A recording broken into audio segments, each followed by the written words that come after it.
अभी मैं मौजूद हूँ साहेबगंज प्रखंड के थाना परिसर में।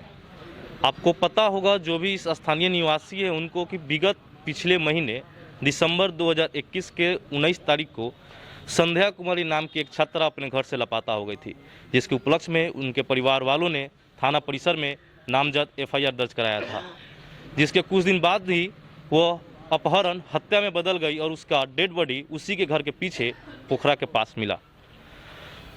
आपको बता दें कि लड़की के पिता एक आर्मी में है और उनको अभी तक इस पे इंसाफ नहीं मिल पाया है।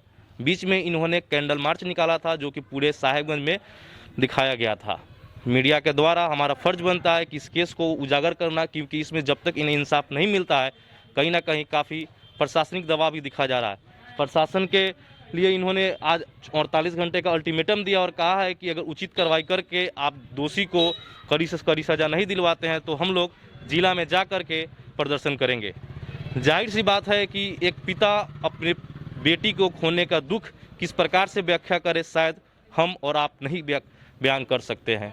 एक पिता का दुख है जिसकी एक ही बेटी थी और उसका हत्या कर दिया गया।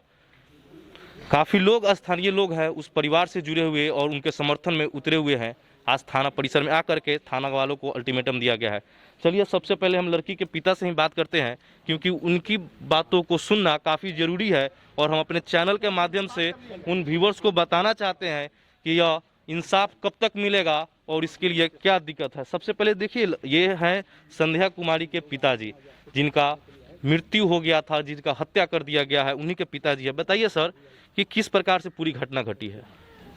19 तारीख को बच्ची घर से किडनैप होती है और 23 तारीख को मेरे ही घर के पीछे तालाब में उसका शव मिलता है।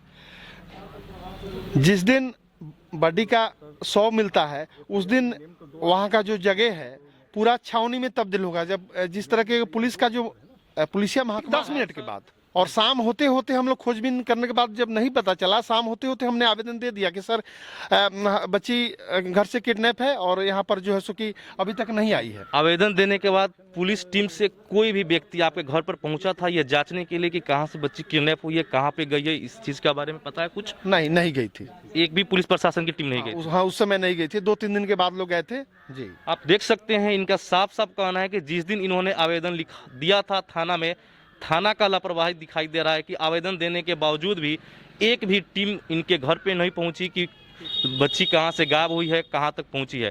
उसके बाद क्या हुआ सो बताइए सर। आप लोगों को क्या दिक्कत है? और हाँ, और उसके बाद जो है हम लोग प्रतिदिन जो है आते थे और सर को बताते थे कि सर जो है सो जल्दी कार्रवाई हो जिससे कम से कम बच्ची जिंदा मिल सके। लेकिन अंततोगत तो वही हुआ कि बच्ची का मिला, लेकिन 100 मिला और मेरे ही घर के पीछे तालाब में। और उसके बाद आज तकरीबन 1 महीना 7-8 दिन हो गया, लेकिन एक निष्कर्ष जो है सही तरीके पर जो कानून के द्वारा जो हमको आश्वासन और जो अपराधी को मिलना चाहिए वो नहीं हुआ है। एक के अपराधी अंदर है, लेकिन एक अपराधी के ये जो हत्या वाली बात है, इसमें एक अपराधी से नहीं हो सकता है, 2-3 की संख्या में जरूर होंगे। पोस्टमार्टम रिपोर्ट में क्या दिया गया था? जी, आज मेरे को 24 दिसंबर को पोस्टमार्टम हुआ है। मेरे को अभी तक पोस्टमार्टम के बारे में कानूनी तौर पर कोई जानकारी नहीं है कि हम उसके बारे में आपको कुछ बता सकें। जाहिर सी बात है कि पोस्टमार्टम का फर्स्ट स्टेज 2-4 दिन के अंदर में ही आ जाता है, लेकिन प्रशासन के द्वारा इन्हें पोस्टमार्टम रिपोर्ट भी अगर नहीं सौंपा गया है तो कहीं ना कहीं केस को कहीं और दिशा देने का रुख किया जा रहा है।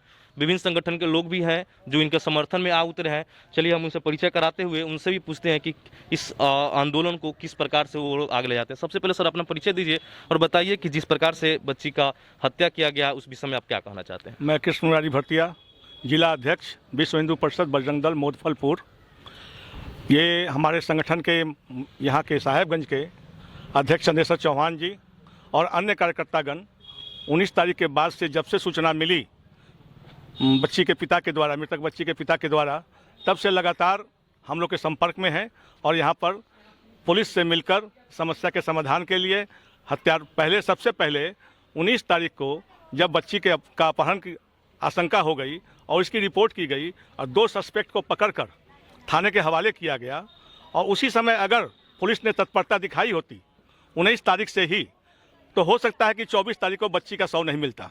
एक चीज़ बताइएगा कि जहाँ तक देखा जाए सस्पेक्ट जो विक्टिम है उसको ही सब सस्पेक्ट माना जा रहा है।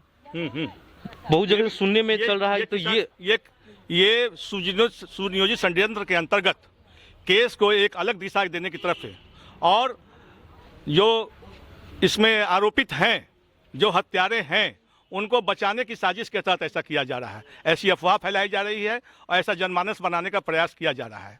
तो इस संबंध में हम लोग आज जिला की पूरी टीम के साथ साहेबगंज आए हैं। यहाँ हमने बैठक की है और बैठक के अंतर्गत यह निर्णय लिया है कि पहले चलकर हम लोग इस बैठक में लिए निर्णय के अनुसार आज हम लोग थाने पर आए हैं, और थाना में बड़ा बाबू नहीं थे, बड़ा बाबू की जगह पर उनके समकक्ष जो छोटा बाबू हैं उनसे मिलकर अपनी निवेदन किया है उनसे, और साथ ही उन्हें यह भी कहा है चूँकि इस घटना को हुए 1.5 महीना होने जा रहा है और 1.5 महीना के अंतर्गत भी संतुष्टिदायक कार्रवाई नहीं हुई है, इसलिए हम लोग 48 घंटा का समय आज इनको दिया है।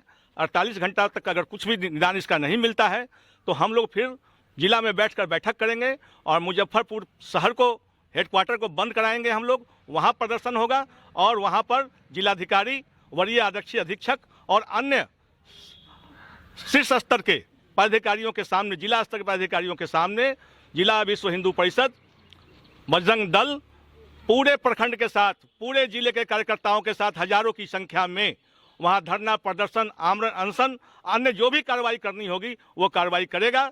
इसलिए कि पुलिस प्रशासन और जिला प्रशासन और यहाँ का स्थानीय प्रशासन यह समझ ले कि हिंदू बच्चियों के खिलाफ ये जो लव जिहाद का कार्यक्रम चल रहा है और हत्या का कार्यक्रम चल रहा है, तो मजबूर होकर फिर किसी दूसरे बाप को गोरखपुर की तरह भागवत निषाद नहीं बनना पड़े और कानून अपने हाथ में लेकर हत्यारे को और दोषी को खुद से सजा देने के लिए बाध्य नहीं हो। यही हमारा कहना है। चलिए, आपने सुना क्या कहा। भारत माता की जय, जय श्री राम, जय जय।